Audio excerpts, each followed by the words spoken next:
한의학에서는요, 8년 주기로 신체의 변화가 일어난다고 합니다. 몇 년이요? 8년 주기로. 8살, 16살, 그 다음 뭘까요? 벌써 이렇게 오셨나요? 24살이겠죠? 그 다음은요? 32살, 8년 주기로 있다라는 거죠. 남자를 한번 예를 들어보겠습니다. 남자는 이렇습니다. 남자뿐만 아니죠. 8살 땐 다 똑같습니다. 8살이 되면요, 유치가 빠지고 영구치가 나기 시작합니다. 그리고 모발이 나기 시작합니다. 잘 자라요. 그리고 8년 뒤인 16세, 16살이 되면요, 중학교 몇 학년이죠? 3학년이에요. 중학교 3학년을 생각하시면 됩니다. 중학교 3학년 남자아이를 생각하시면 돼요. 남성 호르몬 증가로 2차 성장이 나타나기 시작합니다. 사춘기가 시작된 거죠. 아니, 사춘기의 절정을 이룹니다. 그러다가 24살이 되면요, 골격과 근육이 완전히 형성이 되고요, 32살이 되면 남자로서 육체적 절정을 이룹니다. 그래서 격렬한 스포츠를 하시는 분들을 보면 이쯤 돼서 32살쯤 되면은 이제 은퇴를 준비하려고 그렇게 생각을 합니다. 40세부터는요, 체력 저하 및 노화가 시작됩니다. 그래서 다른 나이보다 피곤을 더 느끼는 것 같습니다. 48세가 되면요, 주름과 흰머리가 늘어나고 피로 회복이 더디어집니다. 56세가 되면요, 근육과 생식 기능이 쇠퇴되고요, 64세가 되면 치아와 머리카락이 빠지거나 불면증에 걸리기 쉽습니다. 우리 아버지들과 남편분들이 잠을 잘 못 잔다면 이해를 해 주셔야 됩니다. 자연스러운 신체의 변화입니다. 시간이 흘러서 72세가 되면요, 위장 기능이 약해집니다. 그래서 소화불량이나 위장 질환이 증가할 수 있습니다. 그래서 기름진 음식이나 과식을 해서는 안 됩니다. 80세가 되면요, 면역력이 떨어집니다. 그래서 피부가 건조해져요. 최근 독감 환자가 급증하고 있다고 합니다. 예방접종 꼭 하시기 바랍니다. 독감 예방접종. 그리고 겨울철 특히 피부 보습을 잘 해주셔야지 이 피부를 통해서 병균이 침투하지 않습니다. 그래서 보습을 잘 할 수 있도록 로션을 듬뿍 발라주시길 바랍니다. 제가 간단하게 설명을 드렸지만 사실 직접 체감하고 있는 분들도 계실 겁니다. 아니면 나이에 안 맞는 변화가 벌써 일어났다고 하시는 분들도 있을 겁니다. 내 나이는 아직 아닌데 벌써 이런 변화가 일어났어 하시는 분들도 있을 거고요. 어떤 분들은 난 아직 아니야 라고 하시는 분도 있을 수 있습니다.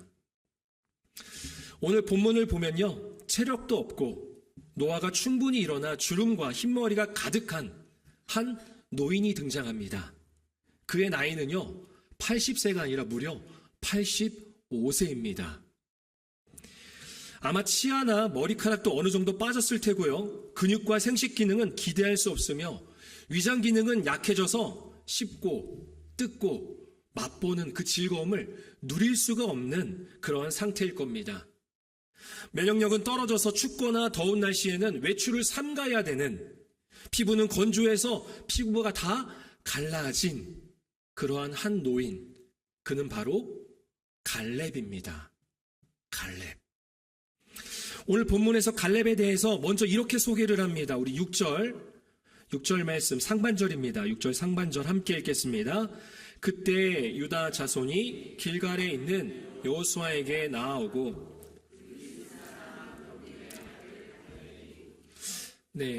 갈렙이라는 이름의 뜻은요, 개입니다.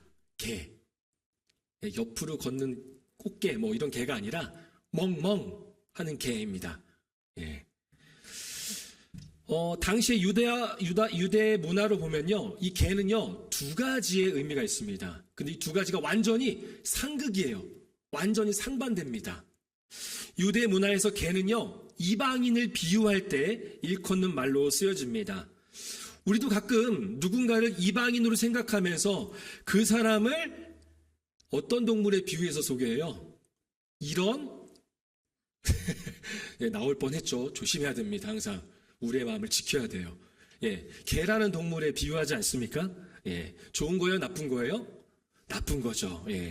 마찬가지입니다. 그런 의미에서 갈렙은요, 이방인입니다. 이방인. 6절 말씀해 보니까 그는 그니스 사람이라고 합니다. 그니스 사람. 그니스 사람은 이스라엘이 아닌 사람들로 구성된 집단으로 창세기에서는 그니스 사람을 가나안 남부 쪽에 있었던 에돔 족속 가운데 하나로 소개합니다. 쉽게 말해서 이방인이라는 거예요. 이방인. 혈통이 다르다라는 거죠. 그런데 그러한 이방이었던 갈렙은 유다 지파로 귀화를 했습니다. 당시 이스라엘 사회가 폐쇄된 혈통주의적 공동체가 아니라 열려있던 신앙 공동체였다는 것을 보여주는 거죠. 이게 바로 오늘날 교회의 모습이어야 됩니다. 교회도 열려 있어야 되는 거예요. 너희 아버지 뭐 하시노? 이게 아니라 열려 있어야 돼요. 누구든 반겨야 되고 누구든 함께 할 수 있는 곳, 누구든 가족이 될 수 있는 곳이 바로 교회의 모습이어야 됩니다. 그렇게 갈렙은 개라는 뜻의 이방인이었습니다. 또 유다 문화에서 갈렙, 개는요, 충성스러움의 상징이었습니다. 충성스러움의 상징. 고대 세계에서는요, 개가 충성스러운 신하를 가리키는 용어로서도 쓰여졌습니다. 실제로 그는 하나님께 충성된 사람이었습니다. 말씀 한번 보실까요? 8절 하반절에 보면 이렇게 소개하죠. 자신을 나는 내 하나님 여호와께 충성하였으므로. 그리고 9절 상반절에서는요. 그날에 모세가 맹세하여 이르되 내가 내 하나님 여호와께 충성하였은즉. 14절 하반절에서는요. 그가 이스라엘의 하나님 여호와를 온전히 쫓았음이라 라고 합니다. 한글 성경은 충성 그리고 온전히 쫓았음이라고 좀 다르게 번역을 하지만 원어는 같습니다. 그리고 영어 성경에도 똑같이 표현되어 있어요. 영어 성경에도 똑같이 번역이 되어 있는데 follow라고 번역이 되어 있습니다. 다시 말해서 갈렙은 하나님께 충성했습니다. 갈렙은 하나님을 온전히 따르던 자였습니다. 그렇게 충성된 사람이었습니다. 그는 혈통적으로는 이방인이었지만 하나님께 충성한 사람이었습니다. 그가 바로 갈렙입니다. 그럼 그의 충성은 무엇일까요? 하나님을 온전히 따른다라는 것은 과연 무엇일까요? 우리 11절 말씀, 11절 함께 읽겠습니다. 모세가 나를 보내던 날과 같이 오늘도 내가 여전히 강건하니 내 힘이 그때나 지금이나 같아서 싸움에나 출입에 감당할 수 있으니. 여러분 혹시 이 노래 아시나요? 네. 야야야 내 나이가 어때서 아시죠? 네, 다들 잘 아실 겁니다. 그 이후에 노래 가사는 어떻게 되죠? 여기까지 아시나요? 네. 사랑에 나이가 있나요? 그리고 이후로 후렴 마지막에 보면 이렇게 가사가 나옵니다. 어느 날 우연히 거울 속에 비춰진 내 모습 바라보면서 세워라 비켜라. 내 나이가 어때서 사랑하기 딱 좋은 나이인데. 숨기고 계시네요 다들. 많이 부르셨을 것 같은데. 누가 불렀나요? 가수. 이거 아시면 부른 사람이에요. 부르셨네요. 이거 아시는 분 별로 없는데. 가수 오승근이라는 분이 부른 내 나이가 어때서라는 노래입니다. 갈렙이 마치 여호수아에게 이렇게 말하는 것 같습니다. 내 나이가 어때서 전쟁에 나이가 있나요? 세워라 비켜라. 내 나이가 어때서 전쟁하기 딱 좋은 나이인데. 그렇게 하면서 나는 전쟁에 나아갈 수 있다. 내 힘이 그때나 지금이나 같아서 나는 싸울 수 있다. 출입을 감당할 수 있다. 라는 것이죠. 사랑에는 나이도 국경도 없다고 하지만 전쟁에는 다릅니다. 85세 노인 갈렙이 내 힘이 그때나 지금이나 같다라고 말하면서 출전할 수 있는 게 아닙니다. 그런데 그가 이렇게 말할 수 있는 이유가 있습니다. 내 힘이 그때나 지금이나 같습니다 라고 말할 수 있는 이유는 바로 그 앞에 표현해 있는 거예요. 내가 여전히 강건하다라는 거예요. 여기서 강건하다라는 것은요, 육체적으로 강건함을 의미하는 게 아닙니다. 85세가 강건하면 얼마나 강건하겠습니까? 여기서의 강건은 바로 믿음을 말하는 것입니다. 45년 전이나 지금이나 내 믿음, 하나님께로 향하는 내 충성이 변함이 없다는 거예요. 나는 아직 끝나지 않았습니다 라고 말하는 것입니다. 그렇게 하나님의 약속을 붙들고 있는 것입니다. 우리 이어서 12절 말씀 함께 읽어보겠습니다. 그날에 여호와께서 말씀하신 이 산지를 지금 내게 주소서. 당신도 그날에 들으셨거니와 그곳에는 아낙 사람이 있고 그 성읍들은 크고 견고할지라도 여호와께서 나와 함께 하시면 내가 여호와께서 말씀하신 대로 아멘. 지금 이스라엘은요, 약속의 땅에 대해서 각 지파에게 분배하고 있습니다. 땅을 분배하고 있다라는 거예요. 땅 좋아요, 싫어요? 좋잖아요. 누가 땅 준다고 하면 받아요, 안 받아요? 예, 이유를 불문하고 받잖아요. 이스라엘도 마찬가지입니다. 그들이 땅이 있었습니까? 없었어요. 그러니 땅 분배가 굉장히 중요하다라는 거예요. 이스라엘 땅 분배에는요, 두 가지 원칙이 있습니다. 두 가지 원칙. 첫 번째는요, 인구가 많으면 큰 땅을 줘야 돼요, 작은 땅을 줘야 돼요? 예, 큰 땅이요. 너무나도 쉬운 원칙이죠. 예, 인구가 많으면 인구수에 비례해서 땅을 주는 겁니다. 두 번째는요, 제비뽑기를 했습니다. 제비뽑기. 그래서 항아리 2개를 놓고 한쪽 항아리에는 지파의 이름들이 들어가 있고요. 그러니까 가문의 이름들이 들어가 있고요. 또 한쪽 항아리에는요, 땅의 이름들이 들어가 있습니다. 그래서 한쪽에서 뽑아가지고 들면 어느 지파는요, 두 번째 항아리에서 뽑아가지고 어느 땅을 분배받습니다 라고 하는 거죠. 공평하게 이렇게 제비뽑기로 하였습니다. 여러분, 땅 분배는 쉬운 게 아닙니다. 쉬운 게 아니에요. 당시 이스라엘이나 오늘 우리나 마찬가지입니다. 차라리 땅이 없으면 싸우지 않잖아요. 예. 땅 분배 또는 땅 상속은 가정에서, 그리고 마을에서, 그리고 정치권에서도 싸움을 불러일으키는 요소가 되기도 합니다. 이 땅 분배가 그만큼 중요하다라는 겁니다. 그런데 갈렙이 노망이 든 건지 헤브론이라는 땅을 달라고 합니다.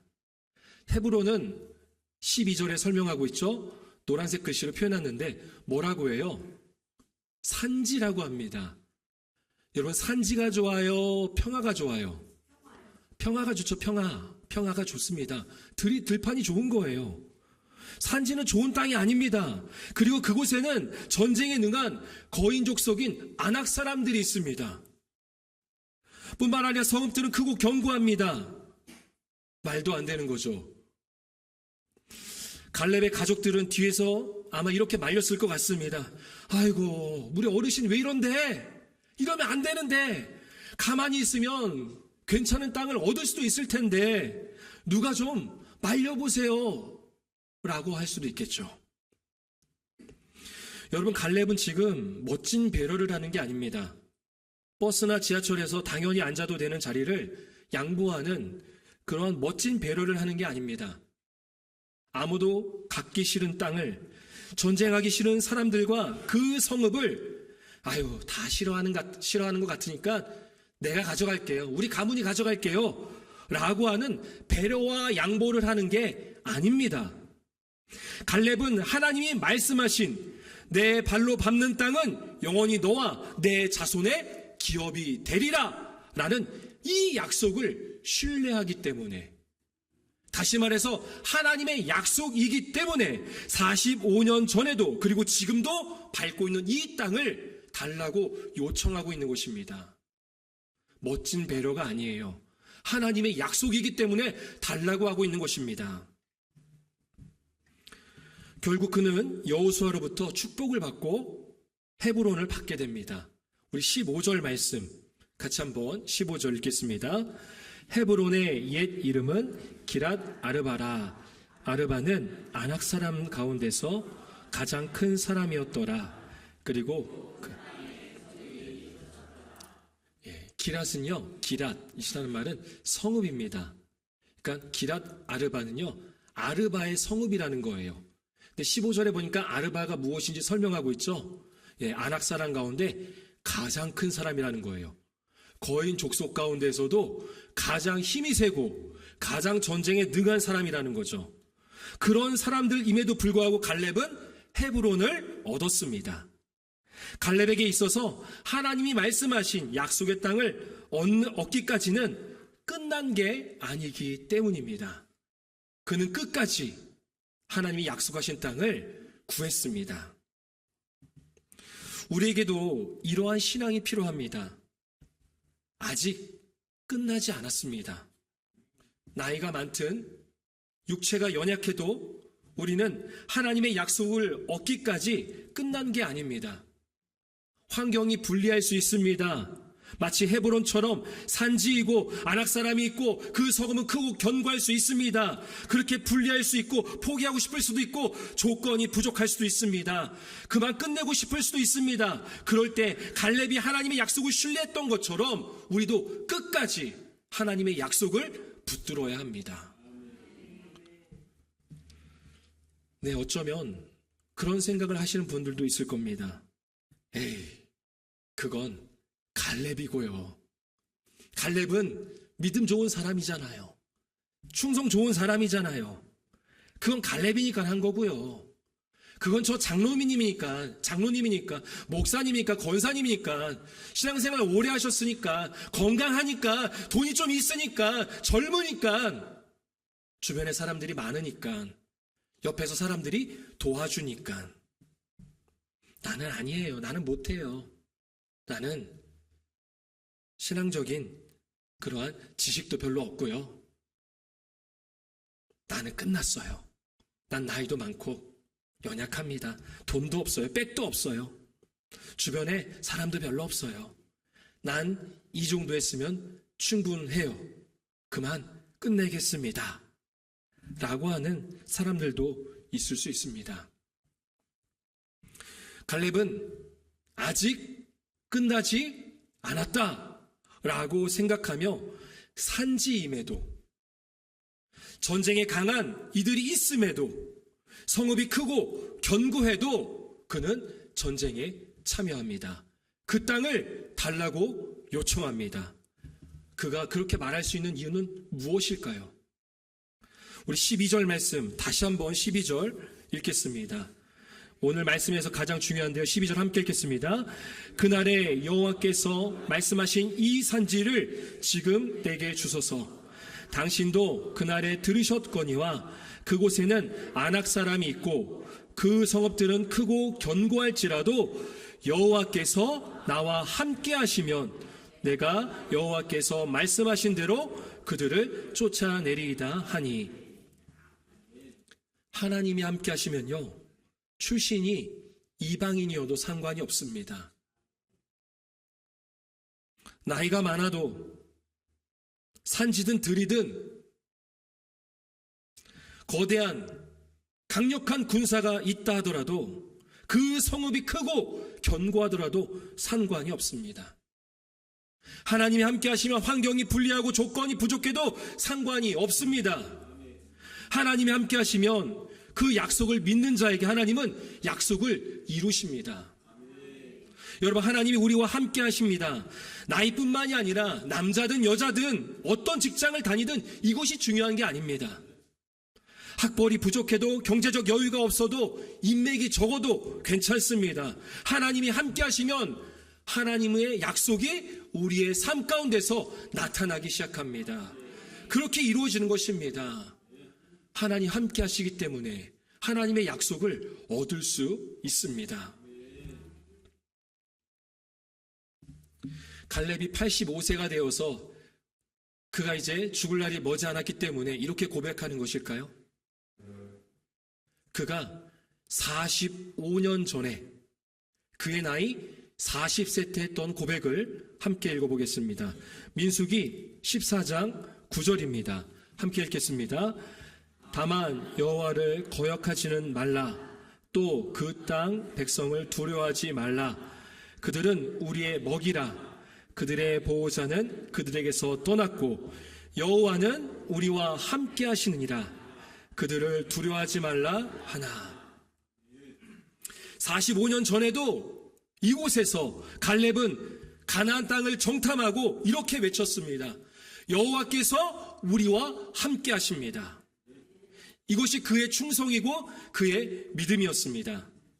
하나님이 함께 하시기 때문에 내 나이는 중요한 게 아닙니다. 내 신앙의 연수는 중요한 게 아닙니다. 남자든 여자든 직분을 받았든 안 받았든 이것이 중요한 게 아닙니다. 나에게 돈이 있든 없든, 내가 배웠든 안 배웠든, 건강하든 건강하지 않든 이것은 중요한 게 아닙니다. 하나님이 함께 하신다면 내 삶을 통해서 하나님의 약속이 이루어집니다. 실제로 일어난 하나님의 약속이 있잖아요. 하나님은 우리와 함께 하시겠다는 약속, 영원히 함께 하시겠다는 약속을 이렇게 이루셨습니다. 우리 마지막으로 마태복음 1장 23절 말씀, 1장 23절 함께 읽겠습니다. 보라, 처녀가 잉태하여 아들을 낳을 것이요 그의 이름은 임마누엘이라 하리라 하셨으니 이를 번역한즉 아멘. 하나님은 우리와 영원히 함께 하시기 위해서 하나뿐인 아들, 독생자 예수 그리스도를 이 땅 가운데 보내셨습니다. 예수님의 이름은 임마누엘입니다. 임마누엘의 뜻이 뭐예요?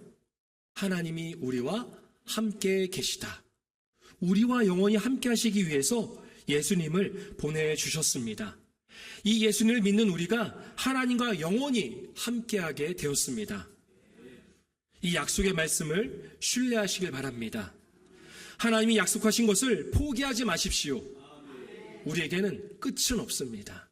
끝나지 않습니다. 하나님의 약속이 우리의 삶을 통해서 나타나고 또한 실현되기 시작합니다. 말씀을 정리합니다. 어제 제가 집에서 있다가 집안에 크리스마스 트리를 좀 하고 싶은데 어떤 분이 나눔을 한다고 해서 잽싸게 받아왔습니다. 저희 집에는 전구가 있었고 그분에게는 나무만 있었거든요. 그래서 그 트리를 받아와서 어제 이 트리를 꾸미면서 이런 생각을 해봤습니다. 야, 이 전구 참 누가 만들었을까? 잘 만들었다. 이렇게 밝게 또 크리스마스 분위기를 낼 수 있게 해주네. 전구는 토머스 에디슨이라는 사람이 발명했는데요. 토머스 에디슨은요 1000번을 넘게 이 전구 실험에 실패하였습니다. 사실은 1200번 넘게 실패했거든요. 근데 1000번쯤 됐을 때 주변에 있던 어떤 사람이 이렇게 말합니다. 아유, 토마스 이제 그만하세요. 이쯤 했으면 충분합니다. 실패했잖아요. 이 정도 했으면 많이 한 거예요. 이제 그만하셔도 됩니다. 라고 하자 토마스 에디슨이 이렇게 대답을 합니다. 나는 실패한 게 아니라 전구가 켜지지 않는 방법을 1000가지나 알아낸 것입니다. 그의 끈기는 결국 세상을 밝히는 전구를 만들어냈습니다. 우리의 믿음, 우리의 충성도 마찬가지입니다. 하나님의 약속을 끝까지 포기해서는 안 되는 겁니다. 하나님을 끝까지 쫓아야 합니다. 끝까지 온전하게 따라야 합니다. 이것이 바로 충성이고 믿음인 것입니다. 그럴 때 하나님의 약속이 우리의 삶을 통해서 나타나기 시작합니다. 하나님은 우리에게 각자마다의 하나님의 약속을 주셨습니다. 여러분들의 직장이 하나님의 약속이 될 수도 있고요. 여러분들이 지금 소원하는 바가 하나님의 약속일 수도 있습니다. 자녀 세대가 약속일 수도 있습니다. 또 내가 기대하고 기도하는 것이 약속이 될 수도 있습니다. 그 하나님의 약속을 끝까지 신뢰하십시오. 포기하지 마십시오. 하나님께 충성함으로 나아갈 때 그 약속이 우리의 삶을 통해서 이루어지고 얻어질 줄로 믿습니다.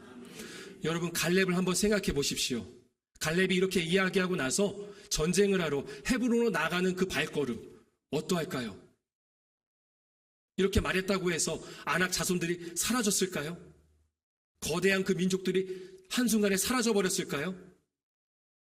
그 크고 견고한 성읍이 무너졌을까요? 산지가 들로 변했을까요? 아닙니다. 여전히 있습니다. 어찌 보면 한켠에는 두려움이 있을 수도 있습니다. 하지만 그 두려움보다 더 크신 하나님의 약속을 신뢰하고 그가 충성하기 때문에 그는 나아가는 것입니다. 끝까지 포기하지 않고 하나님의 약속을 믿고 나아가는 것입니다. 그럴 때 하나님의 약속이 갈렙에게 허락된 것처럼 우리에게도 허락될 줄로 믿습니다. 포기하지 마십시오. 아직 끝나지 않았습니다.